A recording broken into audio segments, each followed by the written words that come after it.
Hello, good evening. This is Manoj Banerjee, Deputy SP, CBI Banking Securities Fraud Branch, Kolkata. It is my privilege that I have been invited to speak on Satark Bharat, Samrid Bharat on the occasion of Vigilance Awareness Week by Indian Museum. I'd like to thank the Director, Indian Museum, for the kind gesture and the Education Officer for sending the invitation. It's an honor because this is one of the esteemed national institutions known and revered by everyone. Now, this is an unique experience for me because normally I am more comfortable speaking in front of an audience. I'm able to look at them. I can gauge their responses, their facial languages, their interests, their way of bonding with the orator. It becomes easy to tone your flow or to change your way of speaking as the discourse goes on. But this time I'm doing it when there is nobody in front of me. I'm assuming that every one of you is before me, and there will be certain hiccups, I think, but I'm sure you will excuse me for that because I'm almost assuming that every one of you are sitting before me. Now, Satark Bharat, Samrid Bharat. Does it, do we mean to say that Satark means to being cautious? Can you tell me that does a cautious person get that degree of success which a risk taker gets? Why it is said that no risk, no gain? Again, when it is said that one should be cautious before doing anything, there is a contradiction. How the word Satark relates to vigilance? And what is this vigilance, number one? Why it is required in today's world? Why we need this lecture? Why I need to speak to you and you need to listen to this? You are doing your job. This is a Ministry of Culture job. You are there preserving, protecting the ancient legacy that was India, promoting the culture of India. Why it is important? Why do you need to observe Vigilance Awareness Week? Let us try to decipher together. Because I am from CBI, my work is to investigate, to find anomalies in seemingly non-anomalous situations, to find out where is the problem, who or what are creating the problem, what is the remedy, how things can be smoothened out, okay, as far as crime is concerned. Now, first of all, let us do it on why do we require to observe a week of vigilance awareness? Why do we need to promote this concept of vigilance awareness? We don't need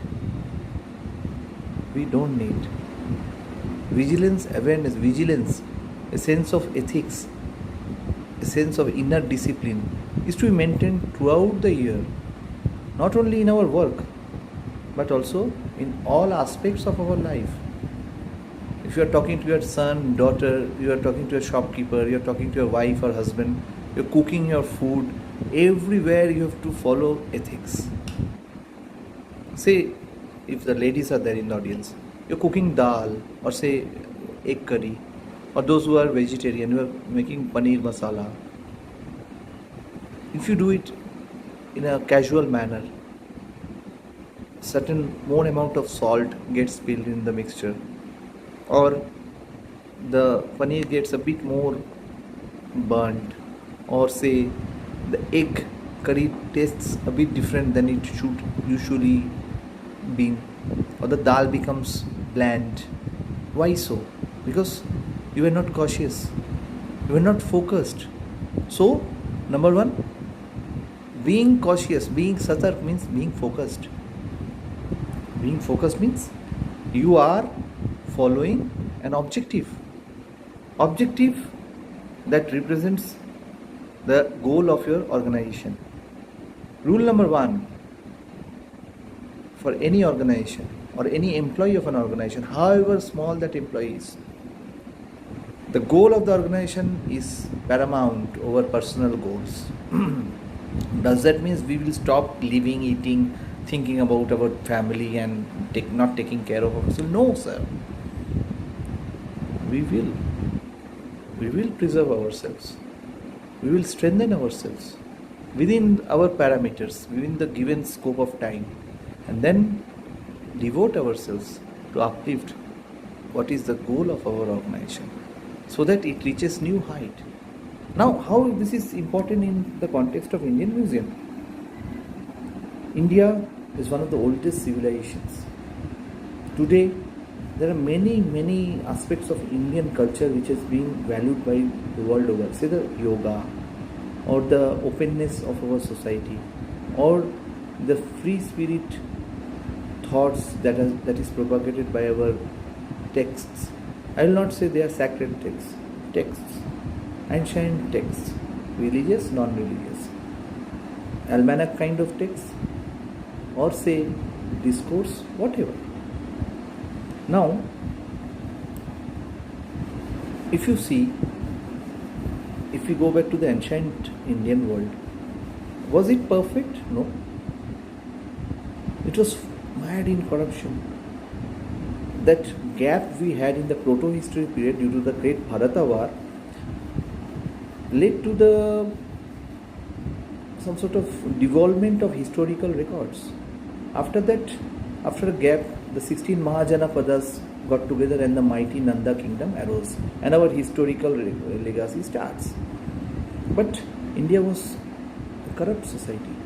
Chieftains, ministers, king, all sort of officers, they were extracting their pound of flesh from the common people.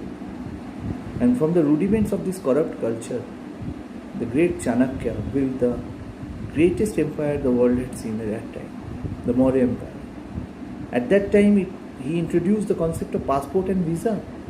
All outsiders coming to Magadha were given a terracotta brick bearing a stamp of entry, and that was a pass for that person to move around. Can you believe? It kept the citizens protected from uncherished persons, enemies. Because Chanakya created a Satark society, self-sufficient, and the empire grew and grew and grew. We, today in India, we can safely say Chanakya was a pioneer of vigilance in India. Chanakya propagated 3 mantras. Why I am doing the work which I am doing? What do I actually need to do? And what is the worth of that work? Any duty given to a particular officer or a person, it has to be followed with a code of ethics. It is arduous otherwise. If you don't follow a code of ethics, you are not disciplined, the work will not be done properly. The moment the work is not done properly, there will be chinks. And what happens in Indian system? Immediately patches are put on those chinks. And people are told, अरे सालों से ऐसा चलता है, ऐसे कर लिया जाता है, rules तो सब जगह है. Those who are corrupt, they seems to earn huge gratification in a moment's notice. They are successful. People think, अरे this is the way I should follow. Well, who is catching them? There is no one to catch them. Okay. There are a percentage of people who never get caught. Right? It is true. But what happens to those who get caught? And who can say that the person who is going to follow them will not get caught? We have seen ample times. A person putting in 35 years of service, 2 months left for pension, just the day he has retired, getting caught. Entire life's savings gone, family ruined, societal standing ruined. It happens. the Murphy's law catches up with the person. Now, in such an esteemed institution that is Indian Museum, or say in other institutions of Indian government of value, would you like this to happen to you or to your colleague? Vigilance is not about protecting one's own self.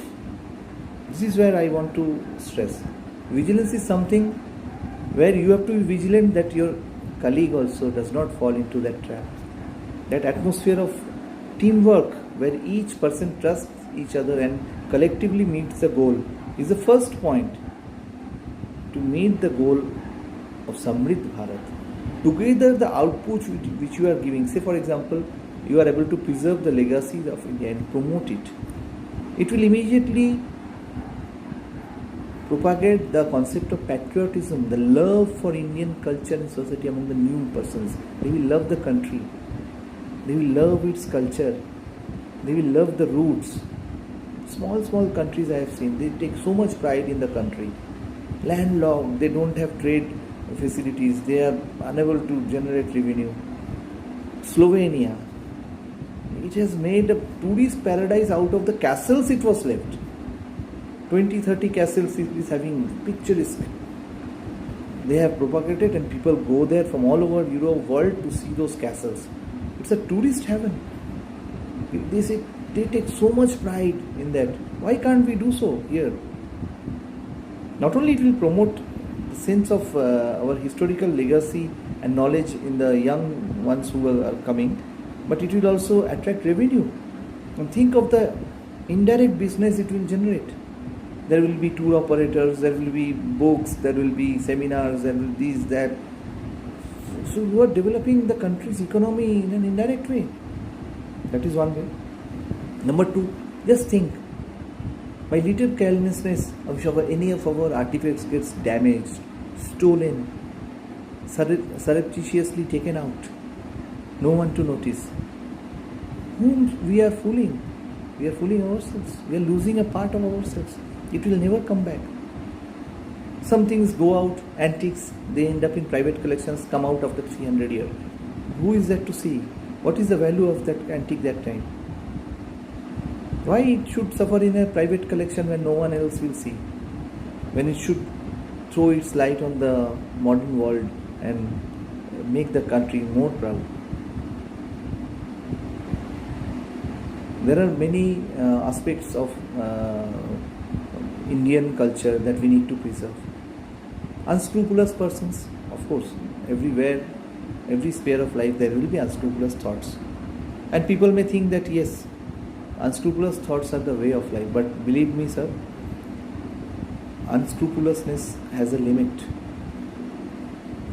For example, if I am allowed to say, how do we identify corruption or corrupt practices in an organization without having any complaint? Say, let's say, from my experience, I may be wrong, you may correct me, because there is no way to interact, so you have to bear with me. That is like this. A person who has access to all the passwords, who is controlling the entire administration, say, or who is the power center in a particular institution where everyone has to take opinion from that person, are the source of corruption. How? Because slowly, they may not be corrupt, but there comes a sense of reticence. Followers are developed. They take advantage of the situation. Disgruntled elements who don't get chance create their own barriers. And the net results is certain practices change into corrupt practices. For example, dealing of tenders, public dealings, preservation of artifacts, promoting the institution's image outside, all take a beating. And mind it, it happens. It is not apparent, but from outside it is visible. Snippets of news come out. People collect those news, keep it. Organizations like us, they are approached. Unfortunately, we need to take action in certain places to preserve the integrity of our nation. And we don't cherish in any that kind of action. Why? Because invariably it hits the human factor. Society is inanimate. Society, the world. Artifacts, inanimate. Objects, inanimate. Atmosphere, inanimate. Indian Museum building, inanimate. Human being, animate. Animate, not predictable. Likes to go for a change. Does not follows the chosen path. And that is a change from the routine.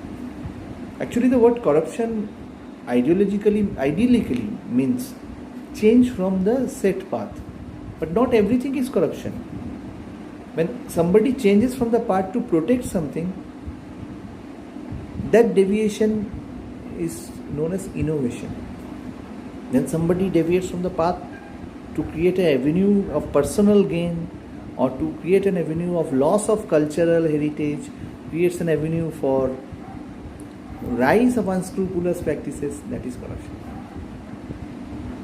Corruption starts from lack of integrity. Integrity is nothing but a set of practices, ethics, which you always show when you do certain work. The hallmark of good institutions is if you follow ethical practices, it will promote positive energy among all the workers. And it is found, the output grows, difficult tasks are achieved within no time. The fame of that organization grows.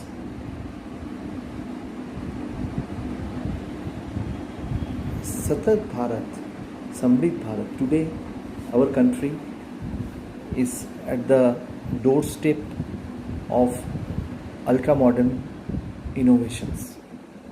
We are still rooted in our traditional values. Lifestyles are progressing. We need to discipline ourselves in all aspects: education, interpersonal relationships, our work, our conduct, our output, our satisfaction level, our personal development, and our code of ethics. We may sometimes think that the work we are doing are unrewarding. क्या कर रहे हैं? की करछी? क्या मिलता है? What is my salary? How much work I am doing? No, sir. You have chosen that work. You be honest to it. You do your work diligently. Progress will follow you. Don't be disgruntled. Develop hobbies. Take your time to develop yourself. In your spare time, do something. Inculcate positive energy. Become satark. The moment you become satark, you imbibe a set of positive energy. India as a country will progress. Samrit Bharat. Samrit Bharat means prosperous country. How does a country become prosperous? A country becomes prosperous by following a set of discipline where all citizens at all levels are contributing to the society, economically, physically, culturally, ethically. As a group, the citizen of the country stand tall. India is looked upon by other countries as a model country. India is prosperous because people trust India. People want to come. People are safe in India. People take example of India. Look, like you see the USA with their flaws and everything. They modeled their country on ancient Rome. Their ministers are called senators. And the ancient Rome's parliament system they have adopted. Most of their architectures are Roman architecture kind of thing. Because ancient Rome was a like example of free speech and democracy, even though there were emperors and everything. The senators were very powerful. The society was superb. They had fire brigades. They had so many things. Efficient social system, municipal system. That's why, no doubt, for thousands years they prospered. Before obviously the medieval age did them in. Why can't we as nation of 70 years old nation can progress more and reach a plane where we will be proud to see in our lifetime. Why should we wait for 200, 300 years to somebody to come or something to happen to lift us out and make us more and more advanced? Why can't we do it ourselves? We ourselves can be the harbinger of change. We have to see how we can discard practices which will give opportunity to other people to come in and do something which will harm our institution. We have to not only lift ourselves, we have to lift our colleagues, we have to support our senior officers, we have to encourage our junior officers, we have to create a harmonious atmosphere, and we have to bear caution that we are just for the time being holding the portfolio to protect our legacy. That way we will be vigilant. We don't need a vigilance awareness week. Vigilance awareness weeks are nothing but small notes, stoppage. A thing happens, then slowly the energy loses, and again there is a shot of saline. This vigilance awareness week has been conceptualized to provide that saline dose. This is a bad word, but I will say a dose of reminder to the society that we can't lose track that our freedom fighters had imbibed. Freedom did not come by indiscipline, it came by a lot of sacrifice and discipline. So this Vigilance Awareness Week is nothing but an annual node where you stop and see what I have done for the last 1 year, how I can improve. And again then from that energy you run for another year. There may be mistakes. Many of us may think we are doing wrong or right. We can stop. We can take a reality check. We can check ourselves. You have to self-correct. Not self-correct that because that you are doing something wrong. No. Maybe something is wrong in the system itself. How can we do something which will change the system? Which will promote harmony? Which will promote progress? So by caution I mean, once again, a set of discipline, a set of self-rule, set of ethics that will be our guiding light, and it will promote the country in all way. So with this I think I will end my little discourse, and I want to say that I am really thankful to the esteemed institution for giving me this opportunity. Thank you very much.